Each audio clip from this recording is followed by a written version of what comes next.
Мәди Айымбетов. Хикаят. Кие. Бес қанатты қоңырқай томаша үйдің түндігін теріскейден жұлқынған ызғырықты қатты жел желп-желп еткізеді. Түндік желпілдеген сайын оң жақ босағаға таяу тұрған кебеженің үстіндегі жетілік шам сығырайған жарығын жыпылық-жыпылық ойнатып, ұшы кетілген мұржасынан қара күйел жіңішке түтін ыстықтатып қояды. Тырпық жусанның қураған түбіртегімен тамыздықталып, мосының астында лыпыл жанған тезектің жалыны түтінге әбден ысталған жез қара шәугімнің бауырын жалмаңдай жалайды. Жеңінің ұшы қырқылған көне шидемінің етегімен қос тізесін қымтай түсіп, отқа таяу отырған Исалының қабағы салыңқы. Екі ұрты суалып, сүйек жақтары тым шығыңқылана түскен, әжімді сопақша жүзінде көңілін жүдеткен уайым ойдың көлеңкесі кіреукеленеді. Тым-тырыс тынып, ие әбден қанған қамырды дөңгелекке соқталап, табаға салып, өз шаруасымен өзі әуреленген кемпіріне ол әлдене айтқысы келгендей бір мезет иегін көтеріп, мойнын сәл ғана бұрды да жөткірініп қалды. Шалының көкейіндегісін айтқызбай-ақ дәл басатын Шәмия кемпір бұл жолда мүлт кетпеді. «Келін-ай, Сағилажан-ай, мына түндігі түспегірдің бауын тартыңқырап байлап, үйдің төбесін арқанмен бастыра салшы», деді іргедегі отын күркеден тезек алып, есіктен кіре берген келіне дауыстап. Әр жеріне жапырақ-жапырақ жамау жапсырған алаша қаптағы тезекті кіреберіске босағаның аузына сүйей салып, сұңғақ ақ торғын келіншек есік жапқысының бір шетін желп еткізіп ашып, сыртқа қайта шығып кетті. «Құдайдың мына күні қақап кетті ғой, қар жаумас етті», деді оттың қызуына беті қызара албыраған кемпір табанның астына төсейтін шоқты көсеумен көзеп жаймалап жатып. «Құмға жетпей қыс түссе, күйіміз не болмақ, малдың жайы не болмақ?» Шал үндемеді. Марғау қалпымен өз ойымен өзі болып отыра берді. Майданға кеткен жалғыз тұяғы ұлы Қуаннан да, інісі Бейістен де жарты жылға жуық уақыт хабар-ошар болмағалы, жүрегінің басынан бір шемен-шер тарқамай қойған еді. Күндіз таңсәріден кешкі іңірге дейін қой соңында жүргенде ғана шаруаға алаңдаған сыңайлы болады. Әйтпесе осы жабығулы күйден малды самның құмына қарай айдаған Қарашаның алғашқы күндерінен берлі арыла алмай келеді. Малды жайып айдап, бір-бірімен қатарласа көшіп келе жатқан бес ауылдың соңдарынан хабар жеткізер жүргіншінің болмағанына айдың жүзі айналып бара жатыр. Желтоқсанның басын ала Қызылқуыстың алқымынан өтіп, үстірттің үстіне шыққалы қыстың лебі деміл-деміл біліне берген еді. Қасқырдың да қойға тиіп ығыр қылатын кезі осы. Исалының қазір күн ұзағына ат үстіне түспей, түн баласы күзетте мызғу көрмей жүрген жайы бар. Шәмия шалының жабығулы күйін бір жағынан осыған да саяды. От басына келіп, жылынып, ыстық ас суын ішкесін, Исалы үстіне сеңсең тонын киіп, қотандағы қойдың күзетіне кетеді. Тіршіліктің әр күнгі айнымай қайталана беретін дағдысы осы. Шәй ішіліп бола берген кезде үй сыртынан жел өті тұсынан ат тұяғының дүрсіл естілді. Артынша әлдекімдердің күңгір-күңгір сөйлеген дауысы шықты. Исалы кемпіріне қарап иегін көтерді. Шәмия мұны өзіне берілген белгі деп түсінді ме? Шоқаяқтан құмандалып жатқан Сағилаға: «Көрші ауылдың адамдары ма екен, білші», деді. Білетін несі бар? Кім болса да аттан түсіріп алуды қажетсінбес». Исалы төбесінен тақиясын алып, шайға тершіп жібіген тықыр басын орамалмен сүрткілеп қойды. Орнынан тұруға ыңғайлана берген Сағила қайсысының тілін аларға білмей дағдырып қалды. Енесіне жүзін бұрып еді ол. «Жарар онда, тек есіктің бауын шеше сал», деді. Киіз жапқылы есіктің етегін бүктелген қамшының ұшымен көтере ашып, сырттан ызғырықтың бір қап демін ала кірген кеуделі, ақсары өңді, дөң мұрынды, жас шамасындағы 40-тардағы жігіт. Кеш жарық деп дауысын маңғаздана соза тіл қатты. Қос құлағын қоқырайтып төбесіне байлаған жалпақ маңдайлы түлкі құлақшынын шешкен ол сарала көлеңкелі үйдің ішін өткір, суықтау жанарының сұғымен тінтілей шолып өтті. Кемпір отырған орнынан кейін ығысып, Сағила шайдың дастарқанын асығыс жинастыра бастады. Қонаққа төрден орын беріп, төменірек сырғыған исалы үнінен өзінің өктемдігіне сенімділік аңғарта кірген жолаушыны дегеннен шырамыта алмаса да, аудан жақтағы басшылардың бір екендігін іші сезді. «Бұл қай ауылдың қойы, ақсақал?» деді тонын саптама етігін шешіп, төрге қарай өте берген бейтаныс қонақ. «Қойын сұрасаң, Қызылбұлақ колхозныкі», деді исал тым өркөкірек осы сұрақты ашықтан-ашық жақтырмай. «Бағып отырған адамы біз». Осы қысқа суық сауалдасу, жауаптасу рәсімі тәмамдалғанша есікті ашып сырттан екінші жолаушы да кіріп келді. «Ассаламалейкумдер!» Даусы жарқын әрі таныс адамның кім екенін исал ол тымағын шешкен кезде ақ барып білді. «Әлейкүмәссәләм, жұманбысың өзіміздің?» деп қолын ұсынып орнынан көтеріле берді ол. «Жобам жобақ екен-ау, қарасы көрінгеннен-ақ осы Исекеңнің ауылы болар-ау деп келе жатқанмын». Жұман да өзіне қарай ұмтылып, қолын ұмсына түскен исалға қос қолын ұсына берді. «Мына кісі Алданыс Жарылқасып, аупарком хатшысы, Исеке, өкіл. Самның жай-күйін, қысқа түсетін малдың жағдайын көріп білгелі, бақылағалы келеді». «Жөн екен, сапарларыңыз қайырлы болсын», деді исалы қақ төрде қолтығына көпшікті бұрай басып. Бір жамбастап төбедей болып жатқан қонағына жүзін жартылай бұра түсіп. «Сонымен бұл кісіңіз?» деп Жарылқасып бір аяғын оң жамбастан сылти басып, өзінен төменірек келіп отырған Жұманға сауалды кейіппен көз тастады. Жұман исалға қарай иегін көтеріңкіреп қойып: «Исал ағамыз, Исекең мына Қызылбұлақ колхозының қойшысы.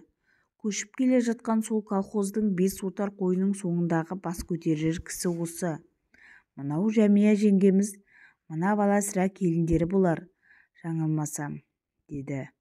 Көз қиығымен бірер сәт тым-тырыс тынып қалған үй ішіндегілердің жағалай бір-бір қарап өткен Жарылқасыптың көкейіне келіні бар үйдің ұлы шамасы майданда болғаны ғой деген паям ұялады. Сәбидің, жас баланың көрінбегеніне қарағанда, бұл үйге келіннің түскеніне де көп болмаған шамасы. Дәл осы мезетте оның бұл ойын оқып отырғандай Жұман тамағын аз-мұз кенеңкіреп батылыстау ғана: «Исеке, Қуаннан хат-хабар болып тұр ма?» деп сұрады. «Шырағым, бізді амандығы жалғыз ауыз сөзбен жазылатын жалғыз ұлдың кешеуілдеген хаты жүдетіп отыр ғой міне. 4-5 айдың жүзі болып қалды хабар тыйылғалы. 5-те сол шамадай уақыттан бері хабар-ошасыз». Қонақтарға шай қамдап жүрген Сағила жанарына іркілген жасты байқатпауға тырысып, басын төмен шұқшита берді. Кемпір терең күрсініп қойды. Қоңырқайқы үй ішінің сыңайын одан бетер көңілсіздендіріп жіберген әңгіменің бағытын өзгерткісі келді ме? Жарылқасып сәл қозғалақтап, қабағын шыти түсіп исалға қарады. «Ақсақал, уақыт солай болып тұр ғой, қайтесіз? Майдандағылардан хабар алылмай отырған екінің бірінің басындағы хәл осындай». Иә, жағдай осындай екен деп еңсені төмен сала бермеу керек. Қазіргі сын мына шаруаға ыждағатпен қарап малды күйзелтпеу. Оның үстіне биылғы қысқа Ростовтан эвакуацияланған 5 колхоздың малы тағы қосымша түскелі тұр. Үкімет Сталин жолдасы Ресейдің қыруар малын біздерге сеніп тапсырып отыр. Сол малдан әсіресе бір тұяқ шетін етпеуіміз қажет. Уайымға салынатын мезгіл емес қазір. оның нақпа-нақ тым қатқыл жайсыз естілген даусынан біртүрлі ызғарлы лебіз өткендей еді. Үй ішінде қолайсыз, жүдеу, жым-жырттық орнай қалды. Жұман осы тұста Жарылқасовтың орайсыз айтылған сөзіне түйткілденіп, бірақ қайырып қарсы бірдеңе айтуға амалы құрып, тілін тістей берді. Өзімен өзі ой құшағына енгендей көзін ұштаған ошақтың ортасында қазанның бүйірін сипалай жанған отқа тапжылтпай қадаған Исалының ішкі жан сарайы алай-дүлей еді. Біреуге жан қайғы, біреуге мал қайғы. Шіркіннің шіренген көкірегінен тесіп шыққан сөзінің түрі қандай, Кеуілге жұбаныш боларлық лебізі жоқ бұл неғылған адам? Уайымды кім өз басына тілеп шақырып алсын? Уайымға салынатын мезгіл емес қазір дейді. Басының төрт құбылаңның түгелдігіне бола алаңдауың деген бұған түк те емес болып тұр-ау. Тек мал бағып малдың тілегін тілеу керек екен. Уайымы, ойы, түйсігі бар тірі жан екеніңді ада-жұда ұмыту керек екен. Санасы өшкен, жүрегі қаратасқа айналған дүлей болмасаң, адам өзінің адам екенін қалайша ұмытар? Ел басқарған азамат осыны түсінбейді, білмейді деуде қисынды бола қоймас. Ал түсінсе білсе, мына бізге көңілі жарым жандарға көрсеткен өктемдігі болар. Әйтпесе қыбырлап тіршілік ете бастағалы, осы малдың соңына келе жатқан мен секілділердің қиындыққа мойу екіталай нәрсе екенін өзіңде іш сезіп білетін шығар. Сөйлесе ауыз өзінікі. Өктемділігі өрлеп тұрғанда сөйлесін, сөйлеп қалсын. Дұрыс-бұрысын бір тәңірдің өзі ажыратар. Бұл шіркін көңілге жағар сөз айтпады деп күйрейтін не жөнім бар менің? Сөйлесін, сөйлеп бақсын. Жарылқасып оқтын-оқтын қабағының астымен қарап, тымырайып үнсіз қалған Жұманға іштей ызалы еді. Сірә мені қабағы ашылмай отырған, мынаған көңілі жібітерлік жыл сөз таба алмады деп өзіңше қыртиып кінәлаған түрің ғой бұл. Ертеңгі күні әлдеқалай малдың күйі кетіп, шаруа шалқаяр болса, көрер едім бұларға қалай қарайтыныңды. Қазір жұрттың қас-қабағына қарап, әркімді шетінен жұбатып жүруді жағдай көтермейтінін Айжан жолдас коммунистік жауапкершілікпен сезінуің керек. Әйтпесе ел басына түскен мына қиямет ауыртпалықты сіз бен біз жеңе алмаймыз. Партия Сталин жолдас бізден осыны талап етеді. Әркім өз ойымен өзі оңашалана берді.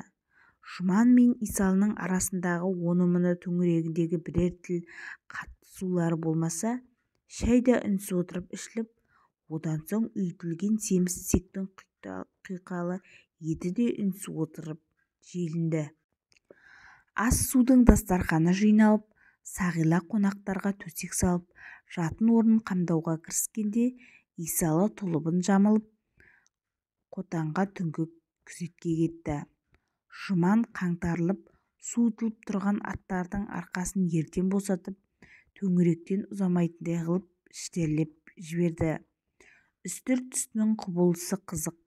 Ымырт ауа теріскейден соққан ызғырық жел жуасып, енді екпінін бәсеңдетті. Шарты күлшедей болып толаса бастаған ай баяу жүзін жылжыған түйдек-түйдек бұлттардың арасынан ақ сәулелі жүзін бір жарқ еткізіп қояды. Үйге кіруге асықпаған Жұман түннің жайбарақаттанып келе жатқан реңінен ертеңгі күннің қолайлы болар райын болжамдады. Жаз бойы малдың тұяғын тимеген үстірттің жазығы да, көлдеуіт тепсеңі де, сай жырасы да шүйгін, шөбі мол, ен жатқан жайылыс. Оты қалың самның жылы құмының ішіне қыстағалы отырған Байғанин ауданының көп малының дені үстірттің үстіне желтоқсанның басын ала шығып үлгерген болатын. Ауданнан мал қыстату жұмысына бас-көз болуға жіберілген өкілдің қасына жолбасшы боп ерген Жұман, оған шұрайлы жайылыстан табан аудармай жатқан әр колхоздың қой отарларын аралатып, екеуінің қысқа түсетін малдың күйін аңдып, бағамдап келе жатқанына 10 шақты күннің жүзі болып қалған еді. Кеше кешкісін күн райының бұзылатындай сыңайы байқалғанда, Жарылқасып қасындағы серігі, самдағы қысқа жайылыстың меңгерушісі Жұманға біраз кейістік білдіре сөйлеген-ді. Бұл жайбарақаттықтың арты неге соқтыратынын басқа болмаса да сен білуің керек еді ғой. Малды құмға жеткізбей, боранды шашынды суыққа ұрындырып алсаң, тікелей өзің жауапқа тартыласың. Қайда барсаң да жайылып, арқаны кеңге салып, құмға жетуіңді қаперің алмай отырғаның бір ел. Бұл қалай сонда? Біз саған сенеміз, ал сен? Бұл өңірдің жай-жапсарымен таныс емес оның бұлайша таусыла сөйлегеніне Жұман кәдімгідей-ақ қиястанып қалды. Жауапкершіліктің менің мойнымда екені рас болса, осы малдан бір тұяқта шеттен етпеуге сөз берем, Алеке. Қазірден малды құмға кіргізу шаруаның қисынына келмейтін нәрсе. Оның үстіне үстірттің мына құнарлы оты күйектен шыққан малға біраз қоң береді. Құмға қаңтардың басын ала, қыстың нағыз кәріне мінген тұсында кіреміз. Былтыр да сөйткенбіз. Шүкір, жаман шықпадық қой. Былтырғы шаруаңа менің қатысым жоқ, жарқыным, деп шорт кесті Жарылқасып, астындағы атын әнтек тебініп қалып. Мен бүгінгі жағдайды айтып келем, түсінесің бе? Ойпырмай-ай, соншама қатты кетпесеңіз қайтеді? Бір күн шыдап, артық бағалайық та енді. Мені білетін үстірт болса, нағыз қыстың бұрқағына дейін әлі ертерек шығар. Жарылқасыптың ақсары жүзі ашудан нарттай бөпсініп, Жұманға жаман көзімен ішіп-жеп қарады да тырс деп үндемеді. Олар осыдан соң сол тоң-торыс тынған қалпы бір-бірімен бір ауыз тіл қатыспай үрдіс-жүріспен кештете Исалының үйіне келіп ат басын тіреген еді. Жарылқасыптың кешегі шәй үстінде үй иесінің көңіліне қарамай қатқыл сөйлеген Жұман жол бойындағы екеуінің әлгі ілінісінен кейінгі салқындықтың сызы деп іштей пайымдаған. Өзінің сол арада оны қолдайтындай сөз айтпағаны оған ұнамағанын да сезіп отырған болатын. Ертеңгісін аттанар алдында Жарылқасып кешеден бергі өзінің ойлап шешкен шешімін Исалға кесіп бір-ақ айтты. Ақсақал, құмға қарай қозғалу керек. Ертеңнен қалмай көшетін боласыз. Ық-панас жоқ малды бұлайша жауын-шашын мен суықтың өтінде ұстап отыру жан ашымағандық болады. Исалы тамағын кенеңкірей түсіп, бірден айтқысы келгендей сыңай білдіріп еді. Жұман оның алдын орап кетті. Алеке, көшудің ешбір қиындығы болмас. Бірақ алдымен малдың ертеңгі күйінде ойлағанымыз жөн шығар. Құмға тоғайып жетпеген мал көктемге дейінгі құмдағы жайылсын қыста орталмай-ақ тықырлап тастаса, жағдайымыз қиын болып қалмай ма? Көріп тұрсыз, күнірен кешегідей емес ашылған сияқты ғой. Бұл өңірдің қысы құмға жақындаған сайын осылай жылымықтанып жұмсақ бола береді. Мұны Исекең де біледі. Жұманның айтқаны дұрыс, деді Исалы мақұлдағандай басын изеп. Қаңтар кірмей, қар екі-үш жаумай, құмға барып малды қамау ағаттық болады, шырағым. Ішетін суы тапшы құм арасындағы жайылыста қой қайырылып жайылуы керек, ал құмның іші қазір құрғақ. Жарылқасып өз айтқанынан әйтсе де бірден қайтқысы келмеді. Жә, көрерміз. Бүгін ертең басқалардың да жағдайын білейік. Бұл арада көп кідірмей құмға қарай қозғалуға бәрібір дайын болыңыз. Ол келте сапты 16 өрме қамшысымен ауаны бір үзіп сілтеді де кілт бұрылып үйдің белдеуіне шылбырынан байланған атына қарай жүре берді.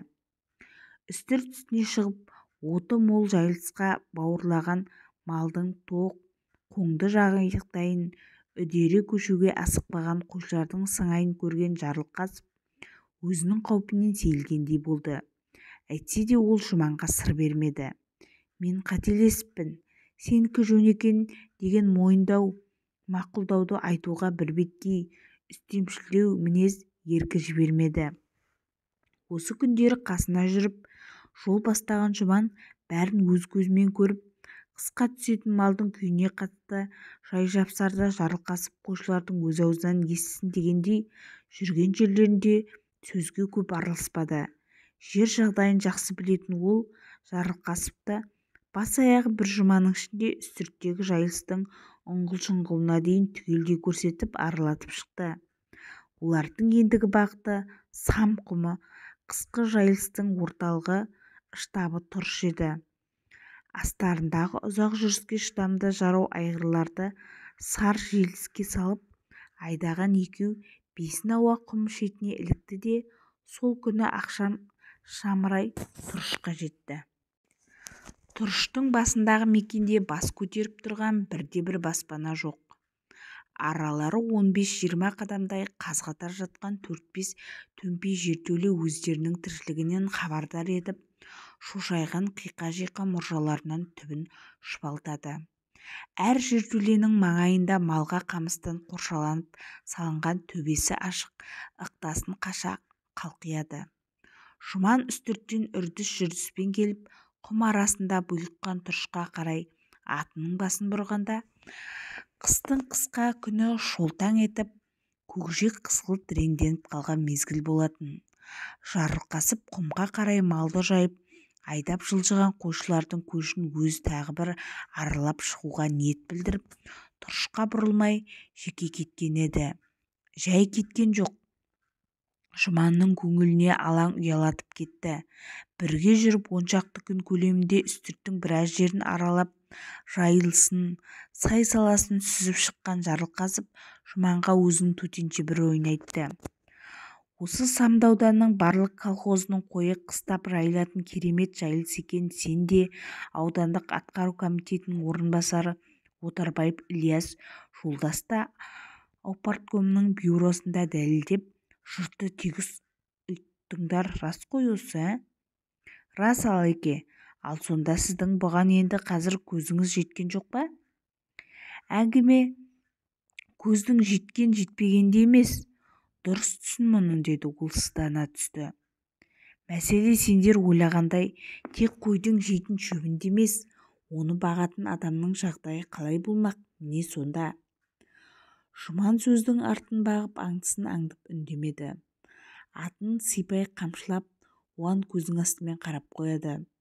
Әрлі-берлі көшуі, малды бағуы бар, 7-8 ай күз, қыс мезгілін бастан өткеретін қыруар жұрттың бас паналар үй-жайын, баласын оқытатын мектебін, қант шайын алатын дүкенін, тағысын тағыларын, бір сөзбен айтқанда баспанасын қайтып қалай тұрғызуды дұрыстап ойластырмағансыңдар, бұған бастарыңды ауыртпағансыңдар. Соған көзім жетіп келеді, деп бір қойды Жарылқасып. Оның өктемшілдеу үнінде, әп бәлем, қатырдым ба сені? Малдың жай-күйін айтып, алдымды орап, білгішініп келе жатқан мықтысың ғой, бұған не айтар екенсің дегендей сыңай бар болатын.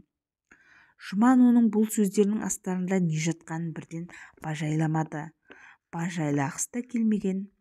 Бірақ малдың соңында жүрген адамның, әсіресе осынау қиянға апталап, айлап, көшіп-қонып жететін ойдай ел-жұрттың жағдайын жасауды ойластырғыларың келмеді деген сөздердің қып-қызыл қиянат екені анық еді.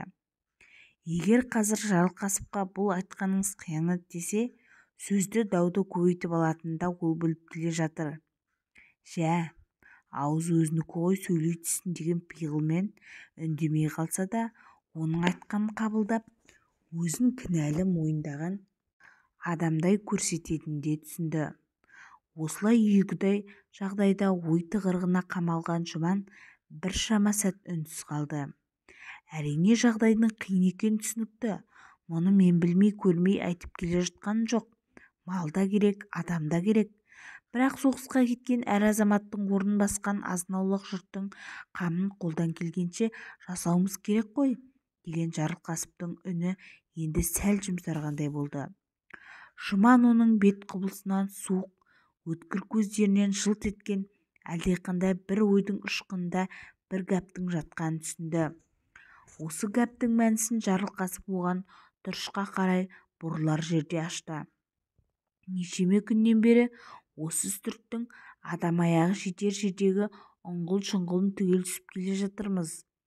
Тірі адамнан гөрі ықылым заманнан жердің астында сүйегі қурап қалған, басында баспанасы бар өлілердің жағдайы жақсы ма деп қалдым. Әрбір қорымда бір-бір әулие, әрқайсысының басында бір күмбез.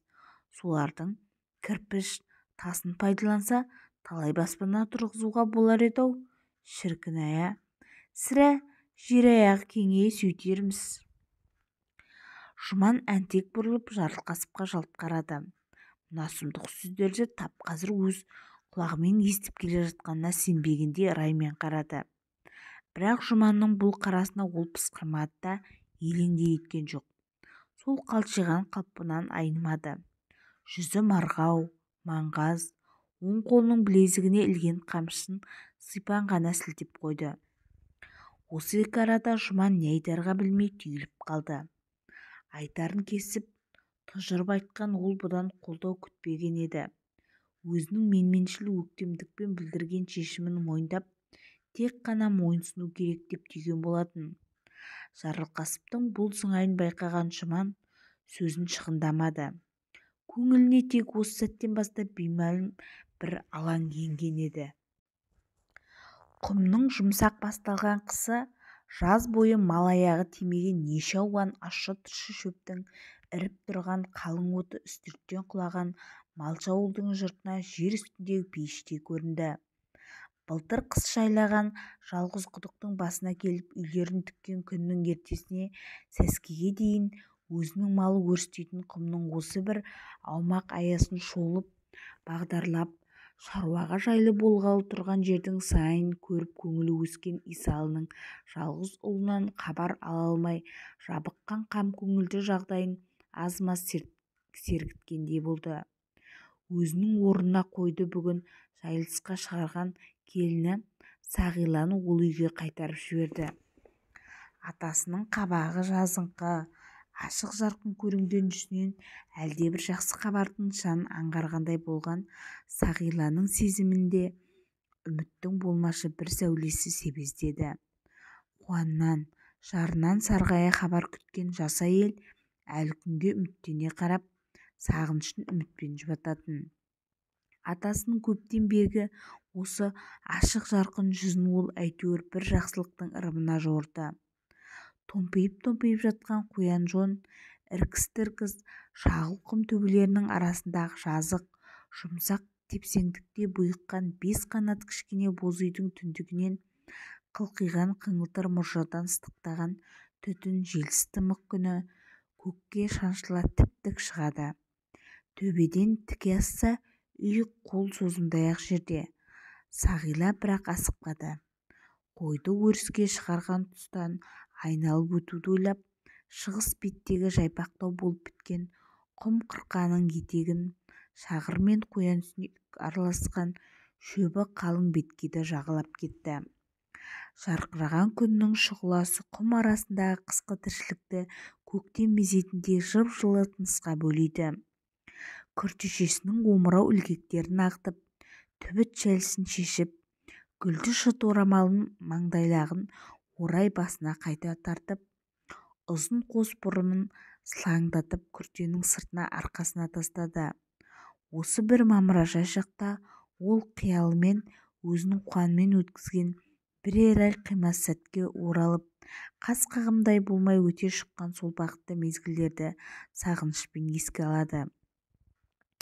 Мамыр гүлдеп, табиғаттың жасарып жаңарып күлімдеген шағында жұптасқан екеуінің балғын, ұяң сезімдері сәт сайын бір-біріне етенелесіп, сәт сайын бір-біріне ұмтылысып, жақындасып келе жатқан сол алғашқы күндері қандай ыстық еді.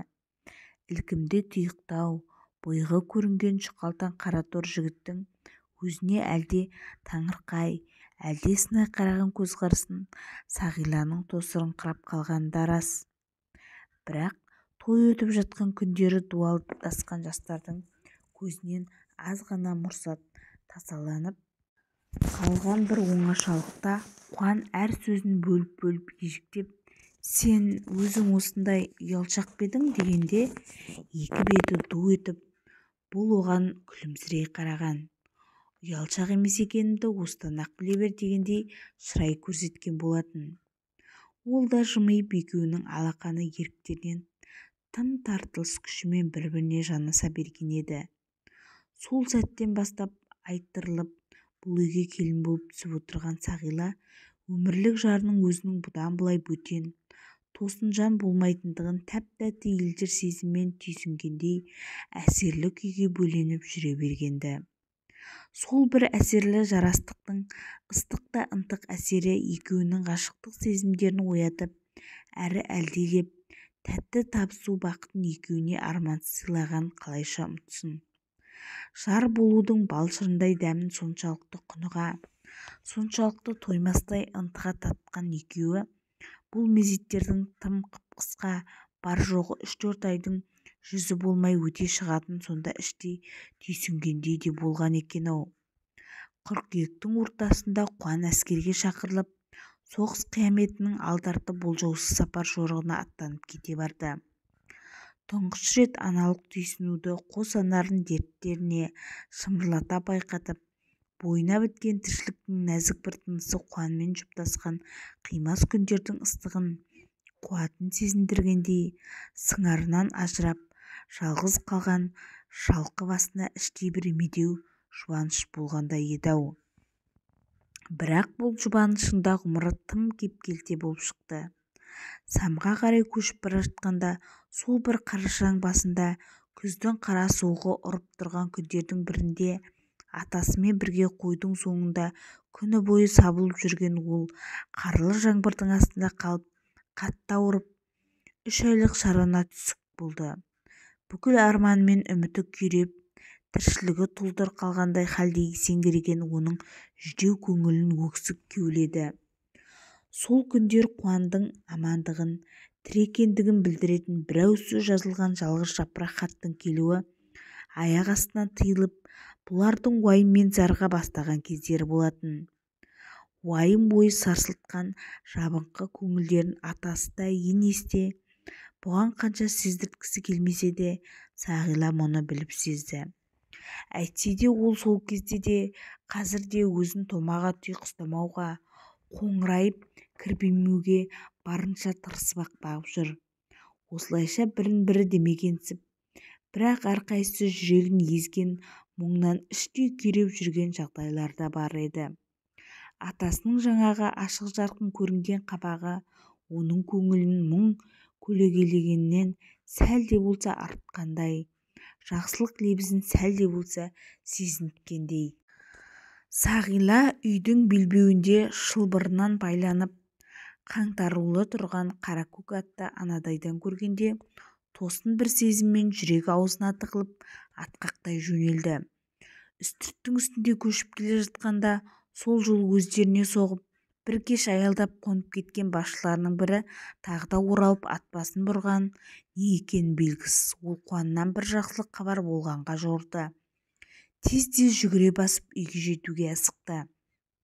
Төрде құс жастықта шындақтай жантайған жарылқасып темір ошақта тұрған қара қазанның бауырын жалап жанған қидың қызуына маужырап, ат үстінде жолсоқты боп шаршаған ен сезініп, дел-сал күйде қалғи бастаған сол еді. Сағиланың сықырлауықты серпе ашып ентіге кіріп келген дыбысынан шалт етіп көзін ашып алды. Оң жақта іргеге таманырақта отырған табаға нан салуға оңтайланып, ашқан қамырды табақтан созып ала берген енесі келіннің әлденеге елге абыржып албыраған кейпіне аңтарыла қарап қалды. «Жайшылық па, шырағым?» деді ол уысынан созыла үзіліп түскен қамырдың бір үзбесін табаға сала беріп. «Қойды атаң қалды ма?» Сағила өзінің әлденеге абыржулы, әлденеге толқулы күйін енді барып аңғарғандай екі бетінің ұшы ду етіп әнтек қысылып ұялып қалды. Басын шалт көтеріп ұйқылы кіреукеленген көздерімен қадала қараған қонаққа ишарамен басын изеп сәлемдескендей болды да жүзін тез бұрып әкетіп енесінің қасына келіп тізе бүкті. «Атам төңіректі шолып келе жатқан бет екен, мені үйге жіберіп өзі қалды қойдың соңында». Сағила бет-жүзі албырап, қатты жүрістен ынтыққан демін қапелімде баса алмады. Сосын үйге кісі келгенін біліп, орталық жақтан бізге хабар-ошар ала келді ме екен деп асыққан бетім еді ғой. Келіннің абыржулы толқулы жағдайының мәнісін білгеннен кейін кемпірдің жүзін кенеттен жабырқаулық көлегейлей қалды. Иегі бір кемсең етті де жанарына лықсып келген жасты Сағилаға көрсеткісі келмегендей іргедегі ши орамалының ішіндегі ыдыс-аяқтың арасынан әлденені іздеген болып тұқшыңдай берді. Келіні мен енесінің арасындағы сыбыр-сыбыр сөздің шетін құлағы шалған Жарылқасып әңгіменің мән-жайын аңғарса да естімегендей қалып танытты. Мына кісі анадағы Жұман ағаңмен бірге келген ауданның үлкен өкіл бастығы ғой, деп сыбырлады келініне кемпір. Шәйін беріп қазанға тамақ салып қойдым. Сәл мызғып кетті білем. Тұрышқа соқпай құмдағы малды аралап келе жатқан көрінеді. Жол соқты боп шаршаған сыңайлы. Азырақ демалсын. Еттің қамырын содан соң илерсің. Енесінің айтқандарын үнсіз тыңдаған Сағила басын изеді. Бұлардың екі көз төрт болып алаңдап күткен хабар-ошарын бұл қонақтың ала келмеген оған аян болды да алып-ұшып өрекпіген көңілі пәсейіп сала берді. Жарылқасып аударылып шалқасынан жатып, қос қолын тарақтай айқастырып маңдайына қойып, көздерін сәл көлегейлегендей болды. Сағила өзінің жүріс-тұрысын, қалт еткен әрбір қимылын мүлт жібермей, бірде жанай, бірде көз тоқтатып тесіле қараған қонақтың сұғанақ көзінен, өткір назарынан әбден бей-берекеті қашты. Өн бойын жағымсыздау суық тітіреніс түршіктіріп, қолапайсыз күйге түсті. Оны-мұны ұсақ-түйек шаруаның басын шалып түртінектеген Сағила үй ішінде көп аялдамауға тырысып, көбінесе сыртта, есік алдында жүріп алды. Күннің жайма-шуақтығын пайдаланып, ылғал тиген тезекті құрғақ шағырдың үстіне жаймалап, Шәмия кемпір де біраз уақыт үйге бас сұққан жоқ. Үй иелері өзін ұйықтап жатқанға сайып, ішке кірмей жүр деп ойлаған Жарылқасып әрлі-берлі дөңбекшіді басын көтеріп, тамағын қаттырақ кенеп, бір-екі рет қақырынып оянғанын білдіріп еді, сырттағылар бұғанда елең етпеді. Бәрінен бұрын үйге Сағиланың кіруін іші қалап, көңіліне ойран кіріп, емексей берген, өзі тым жақсақ, қызуы сыртқа теуіп тұрған жар төсегінің рахатын жөндеп көріп үлгермеген, әбден піскен албырт келіншек екен, шіркін-ай бір деген құмар ой маңғаз қонақтың дегбірін әбден қашырды. Оңаша қалып, тілдесуге оңтайлы сәт туа қалса, алдымен айтар сөзін сайлағысы келіп, толқулы күй кешкендей сезімнің қамауында қалып, біраз толқығандай да жағдайы бар еді.